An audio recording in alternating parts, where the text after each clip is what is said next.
Good day, everyone. Our lesson for today is all about proving theorems on tangents, secants, and segments. But before that, don't forget to subscribe and share this video to your classmates and friends. And hit the notification bell for more updates. Also, you can find different subjects in this YouTube channel. Just select the playlist section. And finally, please do not skip the ads in this video. Thanks, and now let's proceed to our main topic for today, which is all about proving theorems on tangent, secant, and segment. Postulates and theorems on tangents. Postulate is a statement that may be assumed as true without any proof, while theorem is a statement that has been proven to be true. It should be proven to be true. That is theorem and postulate. For a given point in a circle, there is only a single line which can be possibly drawn that is a tangent to the circle. So, eto yun. Tapos, merong isang single line na pwede mong i-draw dyan. And that line is line AI. And there is a point of intersection between a circle and the line, and that is point X. This is a circle S. Remember, tangent lines do not pass through the interior of a given circle. Kasi kapag pumasok na siya sa loob ng circle, hindi na siya tangent. Ang tawag doon ay secant. In figure 1 above is circle S. If S is a given point in a circle, I think if S, that is not S, that is X. If X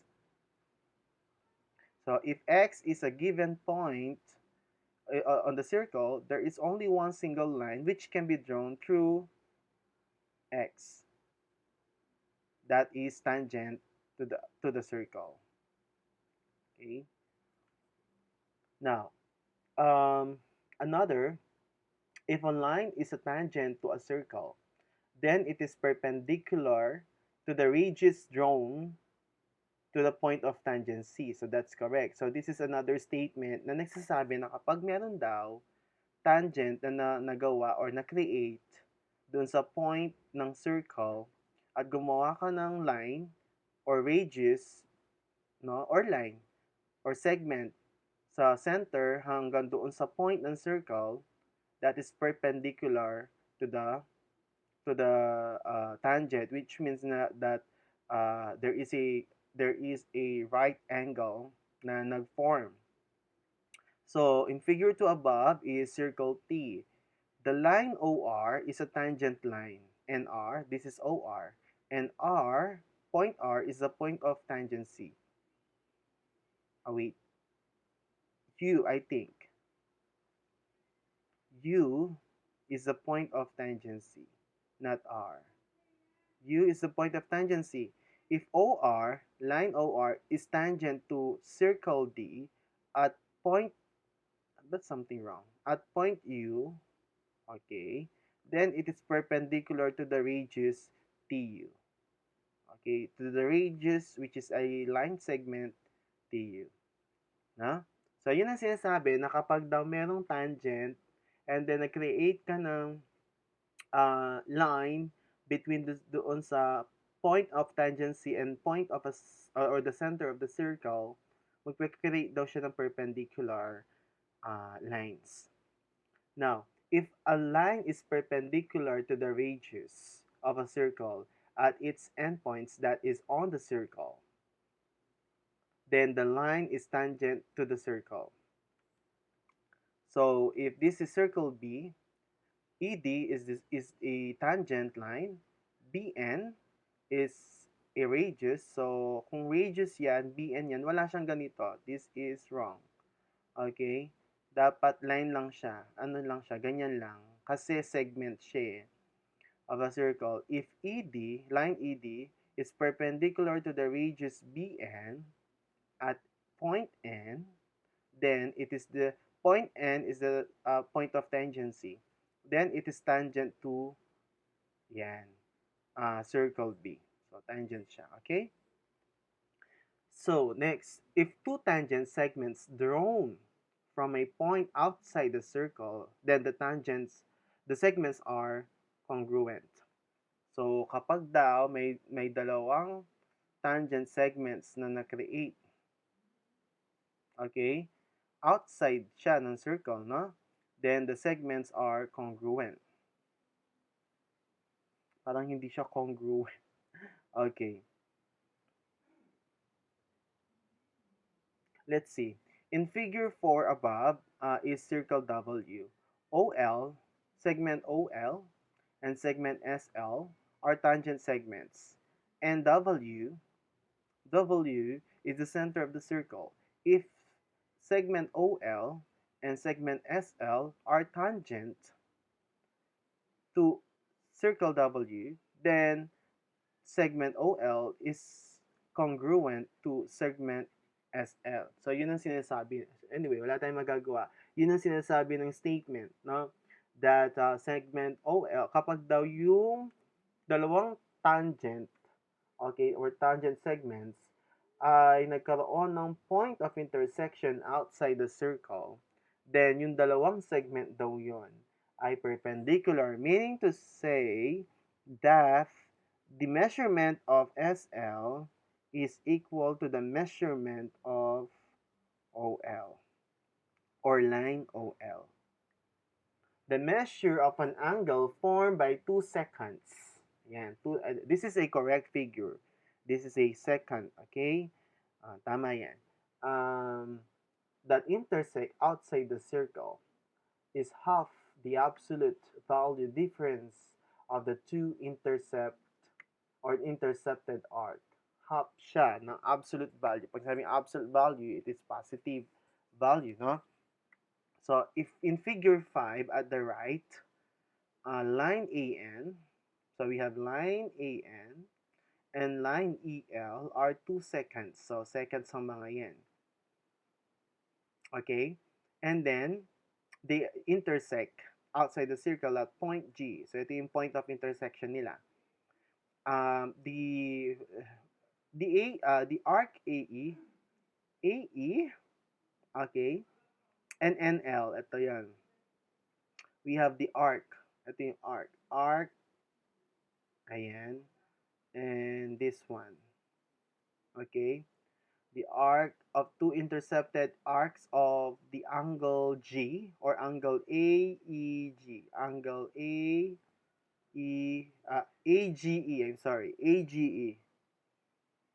If the measurement of angle AGE is 1/2, sabi is half kasi half. Is 1/2, then the formula will be 1/2 quantity measurement of arc AE minus measurement of arc NL. Example, if the measurement of arc AE is 106 degrees and the measurement of arc NL is 22 degrees, then the measurement of the angle H or AGE is equal to what? So we will subtract the two. So we have 84 divided, sabi half eh. On the half, circle is half the absolute value of the two intercepted arcs. Dapat half siya. So this should be 32 degrees. Not, 32. I'm sorry. This is 42 degrees. The answer should be 42 degrees. Okay? Ito, ibig sabihin yung angle na to, 42 degrees siya. Right? Kasi sinasabi dito sa statement na yung half daw ng absolute value difference of the two intercepted arcs. So, ibig sabihin, i-minus mo yung dalawang intercepted arcs, yung kanilang measurement, no, dapat alam natin, which is 106 and 22. Ang kanilang difference ay 84. Sabi, yung difference na yon ay kalahati siya, no, ng measurement ng AGE. So, i-divide natin by 2, so the answer is 42. So, therefore, 42 degrees ang measurement ng angle AGE. Okay? So, ganun siya. So, and then, nagkamali lang siguro ng pagtatype. We have a typographical error here. Anyway, let's proceed. The measure of an angle formed by the secant and a tangent that intersect outside the circle. So, there is a secant RO, and tangent E or tangent EM. Okay? outside the circle is half the absolute value difference of the two intercepted arcs. So, pareho sila. Katulad sila ng ano, no? So, yung kanyang intercepted arc is R, H, E, tsaka O, E. So, yeah, let's see. In figure 6 at the right, a line RO is a secant and line EM is a tangent that intersects outside the circle at point M. So, dito yung intersection nila. And then, the arc RHE and arc OE are the two intercepted arcs of the angle RME. Tama? Ito yon. Ito yung angle na yun. RME. Ngayon, the measurement of RME is equal to 1/2. Sabi dito, half. So, katulad siya ng example kanina, of the measurement of RHE, arc RHE, and arc MOE. So, we need to subtract the two. So, let's say that the measurement of arc RHE is 180 degrees and the measurement of arc OE is equal to 88 degrees. So, find the measurement of angle RME. So, we will have 1/2 times 180 minus 88. And then 180 minus 88 is 92. Is that correct? And then divide it by 2 because 1/2 mean to say 0.5 or divide by 2, that's equal to 46. So therefore, the measurement of this angle M or angle RME is equal to 46 degrees. Okay? The measure of an angle formed by two tangents that intersect outside the circle is half the absolute value difference of the two intercepted arcs. So again, we have the two intercepted arcs. So parang same lang siya, no? So we have two intercepted arcs here. Ayan. These are arcs. The sum of the two intercepted arcs is 360, which is actually obvious. Ito siya, at saka ito yung ano. So therefore, alam na natin yung answer supposed to be. Okay, well anyway. So alam natin na ito daw at saka ito pag pinag-add mo, ang answer is 360, which is actually obvious naman kasi buong circle na yung pinag-uusapan natin.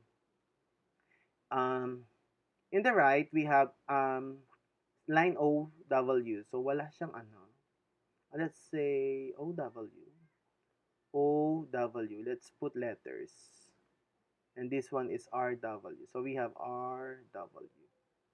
Are the two tangents that intersect outside the circle at point,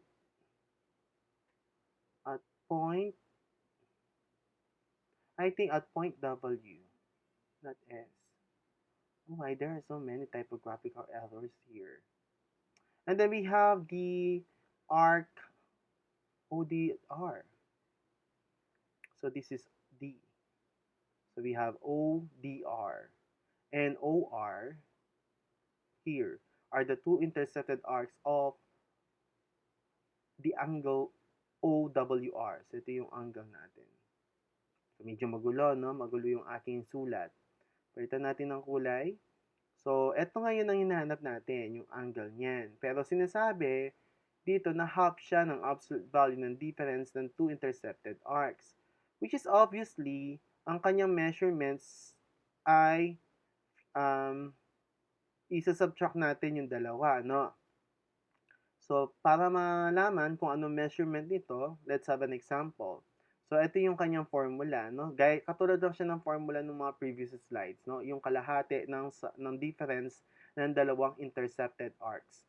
So, let's say na 257 si ODR, si arc ODR, si arc OR naman is 103.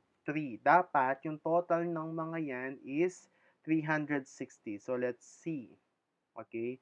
So, 103 plus 257, 360, correct. And then, we will find the angle OWR. So, to find, we have 257 minus 103. So, we have 154, tama?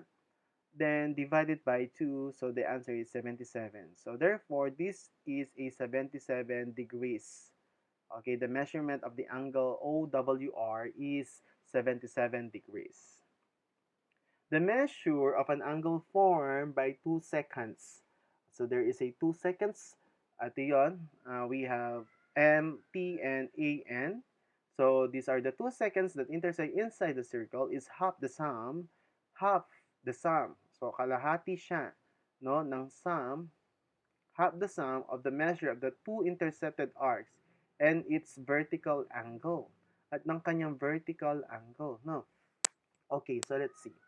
In the figure 8 at the right, ang line AN, this is line AN, which is a secant, and line MT at the end, MT, are the 2 seconds that intersect inside the circle. The arc AMN, this is arc MN, tapos yung arc AT, ayan, are the two intercepted arcs of the seconds of angle 1, while AM, this one AM, and then the other is TN, are for angle T, angle 2, I mean. So we have two angles here. Okay, are two intercepted angle 1, that's yung isa naman ito. So okay, to determine the measurement of angle 1, okay, the formula is 1/2 quantity measurement of arc MN and the measurement plus the measurement of arc AT. So, i-add mo daw yung arc na to at yung arc na to, divide by 2, makukuha mo yung measurement nito.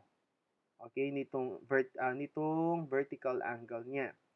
So, the measurement naman ng 2 is 1/2 MA, arc AM, ito siya, arc AM, tsaka yung arc and T. So, i-add mo, divide by 2. So, yun ang measurement ng angle 2. Okay? So, let's say that MN is 130 degrees and AT is 46. What is the measurement of 1? And let's say that AM is 119 degrees and TN is 65. So, what is the measurement of angle 2? So, by using these formulated formulae or formulas, so we have measurement of angle 1 equals 1/2 arc MM plus arc AT. So, we have 130 plus 46, that's 176 divided 2, 88. Therefore, the measurement of angle 1 is 88. While on the other hand, we have 1/2 quantity AM, tama, plus TN. So we have 119 plus 65, so 184 divide 2, 92. So add the 2, 92 plus 88, the answer is 100. So therefore, angle 1 and angle 2 are supplementary because their sum is 180 degrees. If that's so, this angle is also equal to 88 degrees and this angle is equal to 92 degrees kasi vertical angle sila, di ba? Vertical angle. Okay? Is that clear? So another, the measure of an angle formed by a secant and a tangent. Ayan, so as you can see, there is a secant SM and tangent PE. Okay, the point should be here. Medyo na ano lang, nag-move lang. Okay? That intersect at a point of tangency is half the measure of its intercepted arcs. So in figure 9, at the right SM is the secant and PM is a tangent. No, I think it's PE, not PM. Okay, it's PE. PE, okay? At the point of tangency is M. Ito yung point ng tangency niya. Ang M, so kulang. No, point M is what we call the point of tangency. Kulang yung explanation. So there should be an M here. So arc SM, itong arc na to, is the intercepted arc of angle SME. Where's SME? SME. Ito ba yan? Okay. So ito yung point niya, no? Nausog lang. Then, while SLM, okay, sorry. Ito pala yun. SM is the point of tangency of angle SME, while SLM is the point of is the intercepted arc of SMP. Ala, nagkagulo na. Okay, ulitin ko. Arc SM is the intercepted arc of angle SME. And arc SLM is the intercepted arc of angle SMP. Yan. Ngayon, yung angle SME is equal to 1/2 of the measurement of the arc SM. While SMP, angle SMP is equal to 1/2 of the arc of ayan, SLM. So if the measurement of SM or arc SM is 144 degrees, then what's the measurement of angle SME? If the measurement of arc SLM is equal to 216 degrees, then what's the measurement of angle SMP? To determine, we need to use these formulas. So we have measurement of angle SME is equal to 1/2 the measurement of arc SM. And the measurement of arc SM is 144. So ilalagay natin siya, divide by 2, 72 degrees. While the measurement of angle SMP is equal to 1/2 to the times the measurement of arc SLM. Given 216, so 216 divide 2 is 108. So 108. So angle SME and angle SMP are supplementary angles or angle because their sum is 180. The total of their degrees is 180 degrees. Okay? So supplementary sila. Okay? In a circle, when two chords intersect, so kapag dalawang chords naman ang nag-intersect, the product of the measure of one chord is equal to the product of the measure of the another chord. So in figure 10, at the right is circle I. So we have circle I. SN, a line segment SN and line segment TG are chords of circle I. SN intersects TG at point R. Therefore, this one, SR minus RN is equal to TR minus RG. Example, find SR if Rn is equal to 6, Tr is equal to 5, and Rg is equal to 12. So, para siyang proportionality, no? So, we have Sr minus Rn equals Tr minus Rg. Substitute the given, so we have 6, 5, and 12. And then, 5 minus, this is, yeah, it's a multiplication pala. I'm sorry, it's not minus. Nagkagulo na. So this one is not a I thought it's minus sign. It's a multiplication sign pala. So 5 times 12 is 60 and 6 times SR is 6 SR. Divide both sides by 6, so we have SR equals 10 units.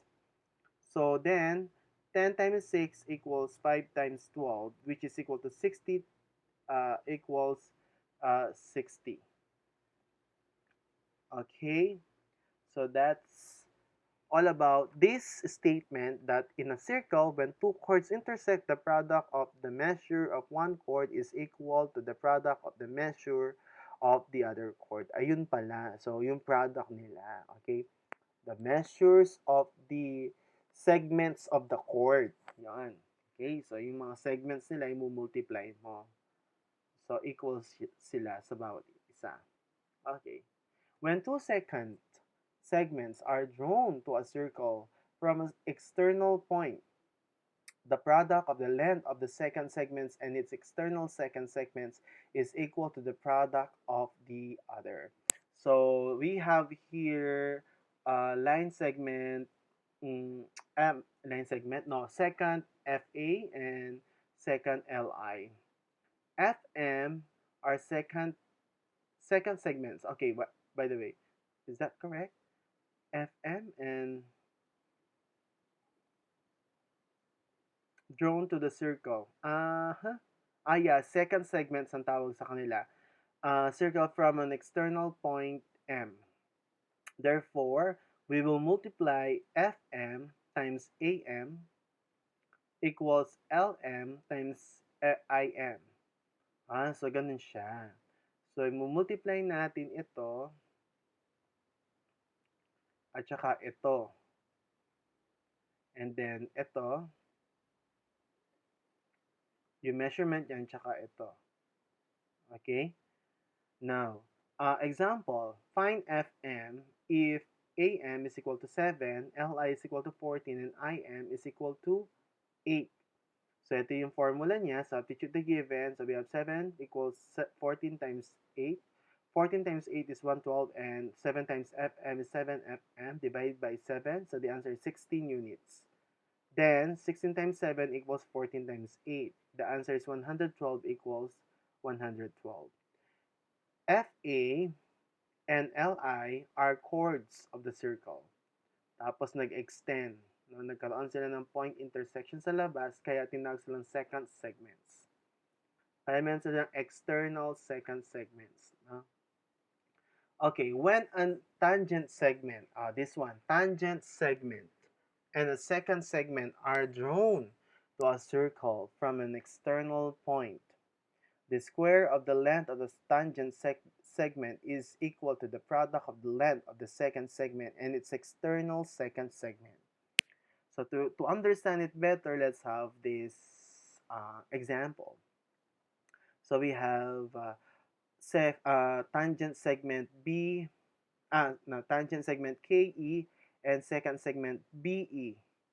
So KE is a tangent segment drawn from the circle from an external point E, and BE is a secant segment also drawn to a circle on the same external point E. So therefore, yung kanilang formula is KE squared equals BE times RE. BE times RE. Sabi kasi dito, the square of the length of the tangent segment. So, meron siyang squared. So, ngayon, we have KE, find KE, I mean, if BE is equal to 9 and RE is equal to 4. So, this is the formula. So, just put the given, 9 times 4, 36. To cancel squared, we will square root both sides. So, square root natin both sides. And this will be cancelled, diba? So, KE equals, square root of 36 is 6. Therefore, 6 squared is equal to 9 times 4. 36 is equal to 36. So, that's all about proving theorems on tangent, secant, and segment. With that, thank you very much for your listening.